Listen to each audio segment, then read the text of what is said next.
Welcome back to the Energy Intelligence Forum. I'm joined this morning by John Scott, independent consultant. Thank you so much for joining me this morning, John. Thank you, Alexandra. John, just to start, Russia and Saudi Arabia have recently voiced their joint support of OPEC compliance on quotas. Do you think that OPEC can hold its discipline until the end of the year? I have some hesitation in answering this question ahead of a session from my good friend Mohammed Bakinder, the OPEC Secretary General, later today. He has risen to the challenge of bringing OPEC Plus through this crisis. The role of the big actors, as you mentioned in that intro, is key. The House of Saud has been key to OPEC for many years, and the current generation of leaders of that, His Royal Highness the Energy Minister, and particularly His Royal Highness the Crown Prince, need to be active in decision making between now and year end. Russia, as the key plus in OPEC Plus, needs to balance its internal pressures to increase production, and they have oil behind pipe. They have the ability to balance their books perhaps at lower prices than OPEC. Then there are the special cases which could disturb the balance. Libya, Iraq, Iran. We've seen Libya volumes come back. That's possible, could be further disruption. Will a Biden victory allow Iran to test sanctions? OPEC has worked really hard to push compliance of production quotas in recent months. Keeping this into 2021 will become harder. Hence, the safety valve that they'd agreed of incremental production every 6 months. In January 21, they are planning to add 2 million barrels to the market. That's a huge decision. OPEC meet, 30th of November, 1st December, so post the US election. If a clear election result is there, then they can factor in a Biden or a Trump 4 years. But if there's a protracted crisis post-election, then we're going to have a real mess, because there's a real economic hit here, which, coupled with COVID and the battle of the second wave and no clear sight yet to a vaccine, there could be another significant demand impact.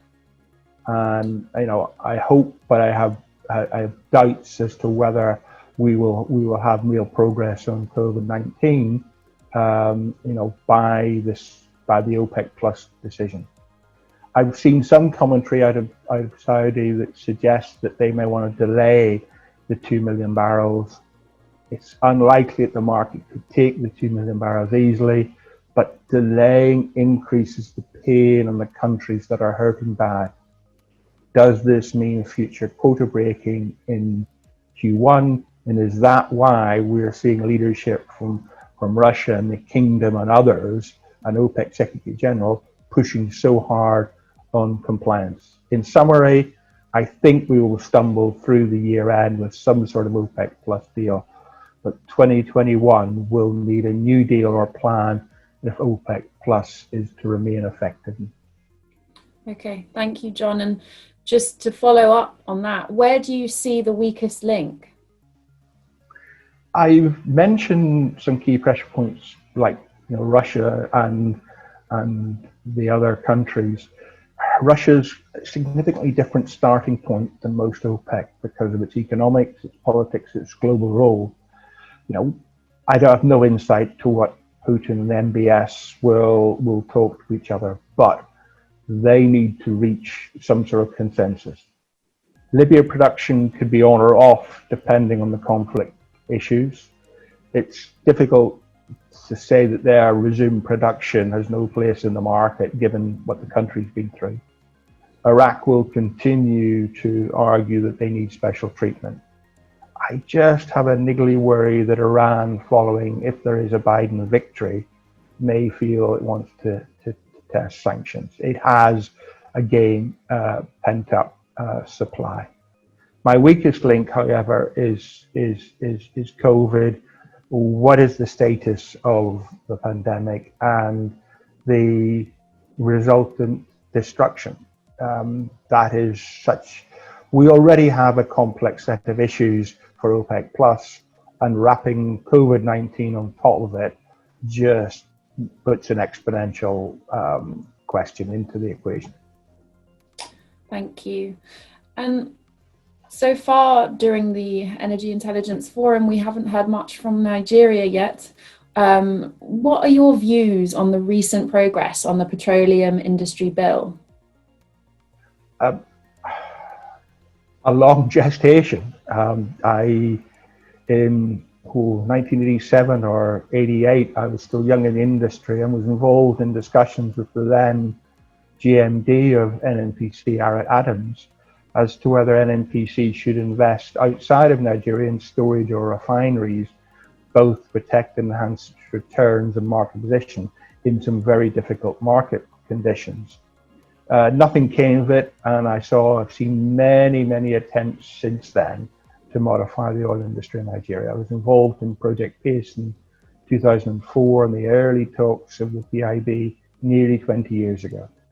So we have moved forward with something, although parts of it are still missing, and there's additional bills needed in the House and Senate.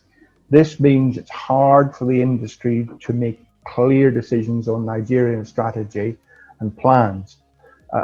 Great need to keep moving towards implementation, as the devil is in the detail. So 2021 and the first half of 2022 have to be delivery periods, because we have a presidential election February 2023 in Nigeria, and as that looms, traditionally you see the pace of policy changes slowing in the country. It is a big step forward, but it's still work in process. The clock is ticking. Many further delays in completing the process are expected by lots of observers. And don't forget, this is all against the backdrop of weak oil prices and industry reset. Thank you for that, John. Just to finish, I'd like to ask you, with IOCs on the retreat from West Africa, where do you think West Africa's mature producers will get investment now? We've heard, in sessions, particularly the finance session or an Undergold session of last night, about the direction of travel of IOCs, the focus for the industry back onto returns, responsibility, perhaps a better model going forward. What will that mean in West Africa? Not everybody will leave, because again, picked up on in last night's session, we've seen that large, long life production assets as base load for IOCs are significant and are value creating. And it's not easy to replace those. And perhaps picking up out of Julian's comment in the finance session, there's a shortage of buyers out there for reasonable size asset packages. Also, particularly the industry is high grading, it's focusing on returns, and some of the extension projects using existing infrastructure can be very attractive. Also, although it has not happened yet, host nations can change their fiscal terms. They can change the rocks, change the fiscal terms to compete globally. New money, private equity has a role to play here, although Africa has not yet delivered the success of some of the US and North Sea investments for private equity. Local capital must step up in mature and smaller assets. The Nigerian marginal field rounds will be an interesting test of this.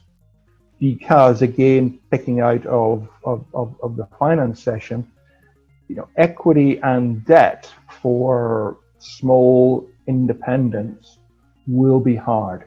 Add to that the risks of Africa, and it becomes doubly difficult.